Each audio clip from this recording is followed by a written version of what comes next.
to prepare and resist. My name is Sam Actigwili, and I am one of your organizers today. Countless thanks to everyone who came together, all of you, to make this happen, because we are channeling our outrage into action. I also need to thank my mom, who is here today, for choosing to be a mother to me. The potential overturning of Roe, a long-standing precedent, would be devastating to our right to privacy and will reverberate across the country, affecting people in significant ways entirely unrelated to actual abortion procedures. We know for a fact that this is going to disproportionately burden Black, Brown, Asian, Indigenous, Latinx people in possession of the uterus across the country. The greatest suffering is consistently inflicted upon the most marginalized. Enough of that shit!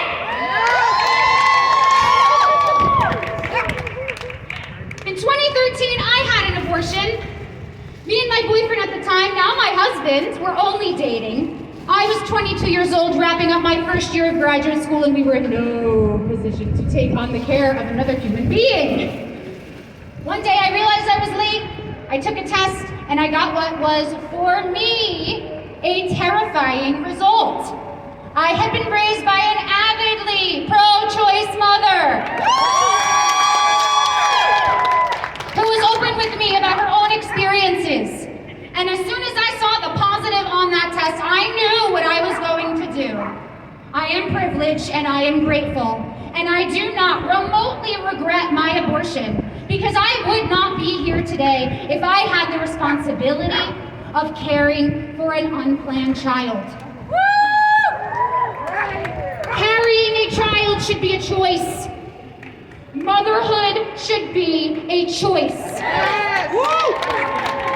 My body, my choice. My body, my choice. My body, my choice. I thank you all so much for coming out. We have a fantastic program, and I would like to welcome up Sabrina Rezi, who is one of our co-organizers today.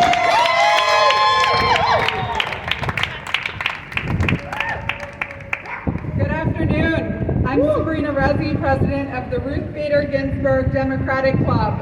I want to wish all the moms here today a happy Mother's Day. And allow me to thank our speakers. We're expecting Representative Yvette Clarke and former Representative Liz Holtzman, as well as Assembly Member Joanne Simon. Thank you so much. And I want to thank our partners at Rise Up for Abortion Rights and Brooklyn People's March. We named our club after Justice Ginsburg, a daughter of Brooklyn, because of her fearless perseverance and pursuit of equal justice under the law. And that applied to her views of abortion. She believed that gender equity under the 14th Amendment's Equal Protection Clause was the essential argument for abortion rights, rather than a pregnant woman's right to privacy. And should the draft Supreme Court ruling written by Justice Samuel Alito become law, more than half of U.S. states are poised to outlaw most abortions.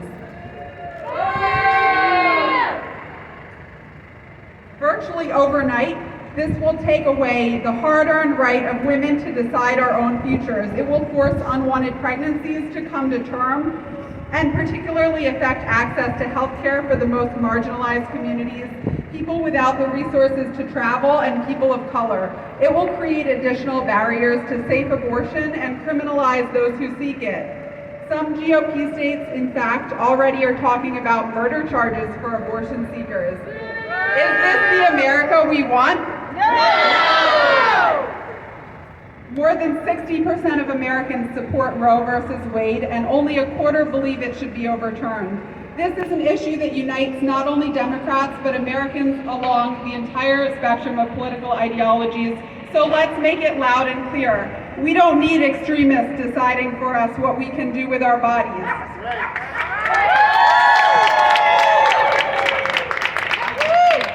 The reversal of Roe versus Wade would be a blow to human rights in a nation that prides itself on being about freedom, and this onslaught is part of an orchestrated and well-funded assault on many of this nation's most cherished ideals. How did we end up here with 3 Supreme Court justices who swore that this landmark case was decided law? All appointed by the least popular and most radical president in modern history, with politicians who believe 12-year-olds are too young to say yay, or learn about sex education but are old enough to birth a child of their own. This is a war on the rights of your daughters, and as a mom, I think it's critical that we provide a space to educate our children about this. Today's rally is for their future. Yes!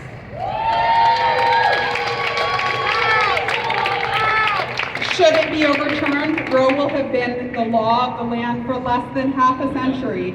The legacy of those 7 justices who came together in the court's majority opinion, what Justice Brett Kavanaugh called settled law, will be shattered.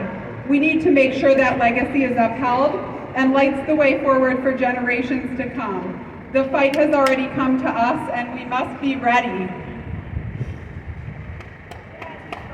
Yes. I'd like, without further ado, to introduce our first speaker. I think we're going to move to you, Representative Holtzman. We're fortunate to have so many strong female voices today, and our next speaker is no exception. Former Representative Liz Holtzman is a Harvard-educated lawyer who represented Central Brooklyn for half a century and was chair of the powerful House Judiciary Committee. She was one of the 15 women in her class of more than 500. When she was elected at 31, she became the youngest woman to serve in the House at the time. Rep. Holtzman co-founded the Congressional Caucus for Women's Issues. Let's give her a warm welcome.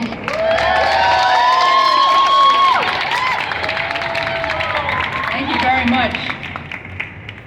This puts Brooklyn on the map. Ruth Bader Ginsburg puts Brooklyn on the map. The principles she stood for put Brooklyn on the map. We are here today because we stand for the freedom and the personhood and the autonomy of America's women.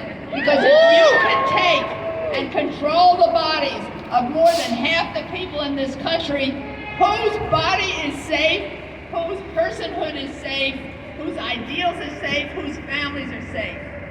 This is a day to honor mothers, and we honor them. But what kind of honoring of mothers is it when these ayatollahs on the Supreme Court want to put them in a burqa? What are we talking about? They've been waiting 50 years to do away with Brown versus Board of Education, 50 years to do away with Roe versus Wade, and we don't know what's next.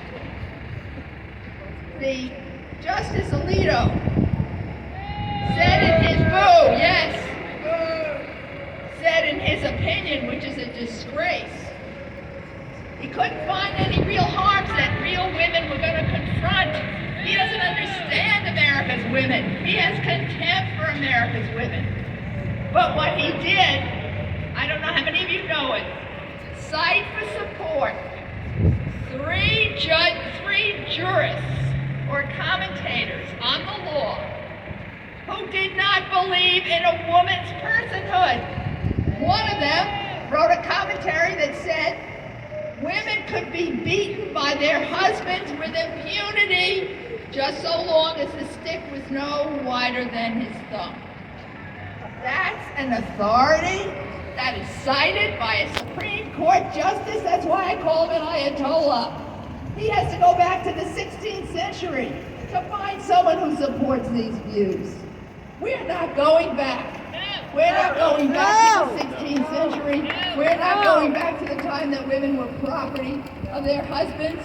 We're not going back to the time that they weren't full human beings. We're not going back to the time that they couldn't vote. Our bodies are our bodies. They don't belong to the state of New York. They don't belong to the United States of America. Right. They don't belong to the Ayatollahs on the Supreme Court. They don't belong to the Catholic Church. They don't belong to any religion. They belong to